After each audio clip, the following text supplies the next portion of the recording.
মামলার রায়ের তারিখ নির্ধারণ হবে এই মাসের 13 তারিখে। তার জন্য প্রসিকিউশনের প্রস্তুতি কিছু নেই। প্রসিকিউশন কোনো অনিরাপত্তা বোধ করছে না। প্রসিকিউশনের দায়িত্ব হলো ট্রাইব্যুনালে তদন্ত সংস্থা থেকে যে অভিযোগগুলো আনা হয় সেটি ট্রাইব্যুনালে প্রমাণ করার জন্য চেষ্টা করা, সাক্ষ্য উপস্থাপন করা, যুক্তিতর্ক তুলে ধরা। ট্রাইব্যুনালের দায়িত্ব হলো যুক্তিতর্ক এবং সাক্ষ্য বিবেচনায় রায় প্রদান। এর বাইরে প্রসিকিউশনের আগ্রহ দায়িত্ব নেই এবং প্রসিকিউশন অন্য কোনো বিষয়ে খেয়াল করছে।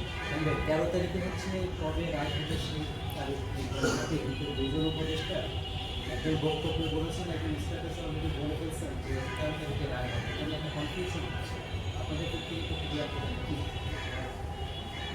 আসলে আমাদের সাধারণত যে মামলাগুলো ট্রায়াল কোর্টে হয়, হাইকোর্ট ডিভিশনে হয়, সেখানে রায়ের তারিখ নির্ধারিত থাকে যে আগামী অমুক তারিখে রায়। ট্রাইব্যুনালে এর আগে আমরা দেখেছি যে সিআইডি করা হয়, মানে রায়ের জন্য অপেক্ষা না করে।